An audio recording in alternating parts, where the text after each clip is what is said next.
Hello, today's article is called Marcus Aurelius, Top 5 Lessons We Can Learn from Him.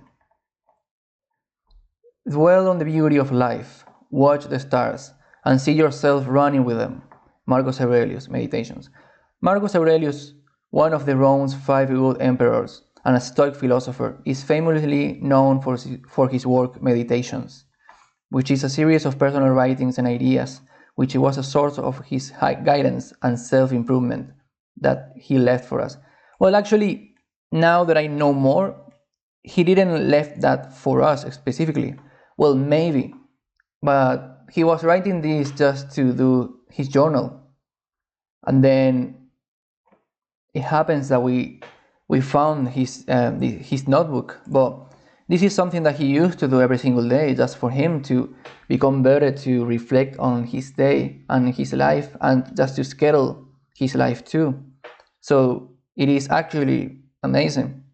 So before going deep into some of his life lessons, we should know a little more about the Stoic philosophy, which is from ancient Greece and Rome, originating in early part of the 3rd century before Christ.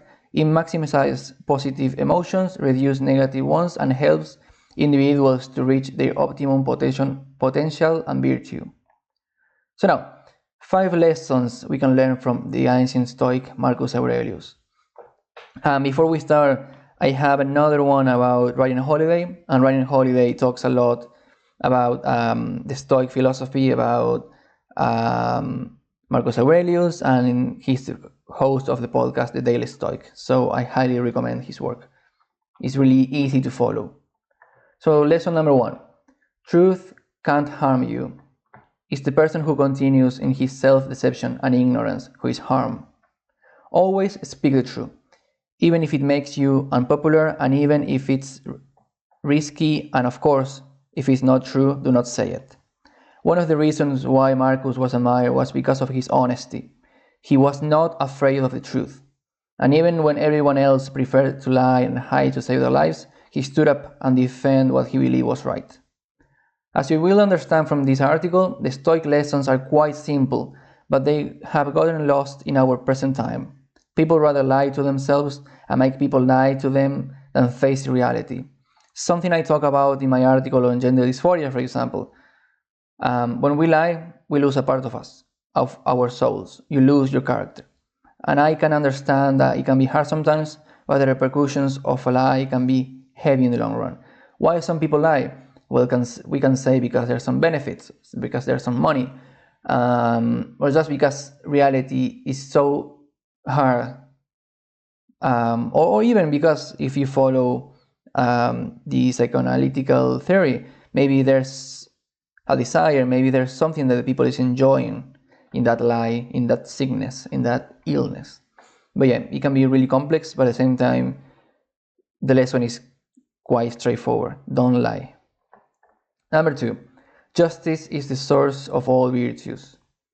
To follow the first lesson, if you want justice, you have to be honest. And why was justice so important to him, you might wonder? Well, because Marcus said that we are all tied together in this world, in a society.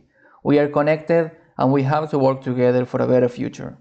Marcus also believed this was natural in humans. We feel this need to work together in our very bones. In my opinion, this statement is accurate, but that feeling of justice, or maybe the concept of justice, can be perceived from different angles. We can look at how people discriminate and segregate some groups or specific individuals for the sake of justice. We can see how people destroy and attack paintings, sculptures, and masterpieces and promote heroes, quote unquote, who are nothing but bad people. Why? Because our concept of justice can differ from the original one. This is something that we should talk more about as a society. And basically, when you combine these two rules, justice and honesty, or to be truth, that should not happen. But that's something that is happening right now, but it's also because we are all lying to ourselves. And if you want to know more about this, you can see Douglas Murray's work, which is actually really good. Number 3, the best revenge is not to be like your enemy. In other words, be better than them. If someone tries to attack you, just do not give them attention. They want you to react and fall into their game. And the best way to win is just by not playing. This lesson is going to be quite short. Simply why will you care about what others think about you? Maybe sometimes you can be in the wrong, but what I'm trying to say here is that people will comment and react to everything you do. Everything can be labeled as right or wrong by a lot of people. So do not pay attention to the noise. So when you follow your heart, when you have good intentions, when you are honest, when you follow justice, even if you do that, people will just say bad things about you. So don't play the game, their game.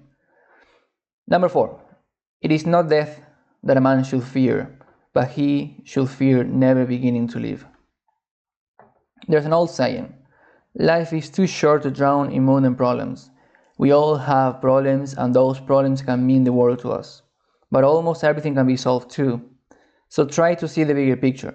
Sometimes we sink in water which are not deep enough to kill us, but we panic and flail about and can't seem to find any light. We only have one life. Ask yourself, what do you love and enjoy? Are you doing those things? Imagine being on your deathbed and regretting not reaching for everything that you wanted. How would it make you feel? So basically, even I know people who has jobs and not careers. Find something that you love. Find something that can make you smile during the day. For example, in my case, I'm doing these videos. I know that not a lot of people are going to watch it, but at the same time, it makes me feel good. It makes me feel good to talk about all those things.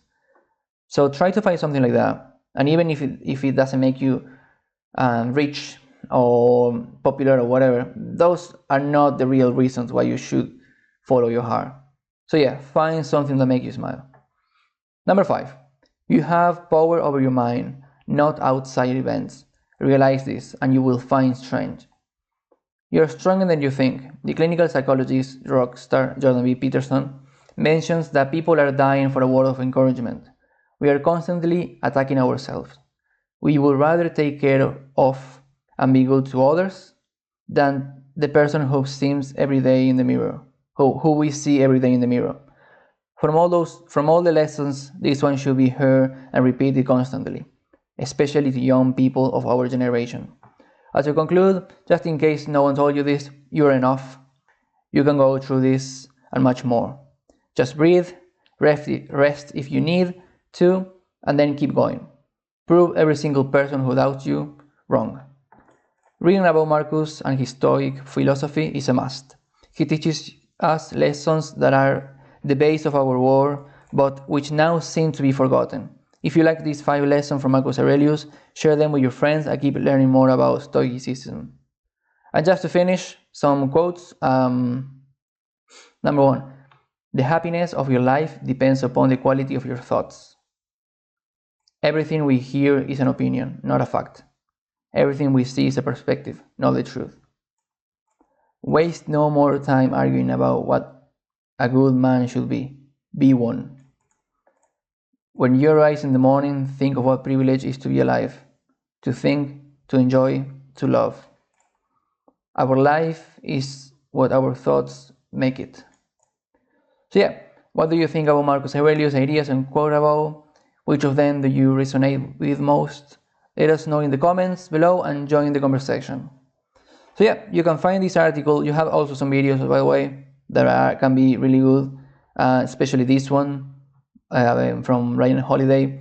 He makes this philosophy and these ideas to sound really easy to follow, easy to understand. He's amazing. I have another article about him. And yeah, you can find this article at Give It Kingdom. And yep, thank you so much.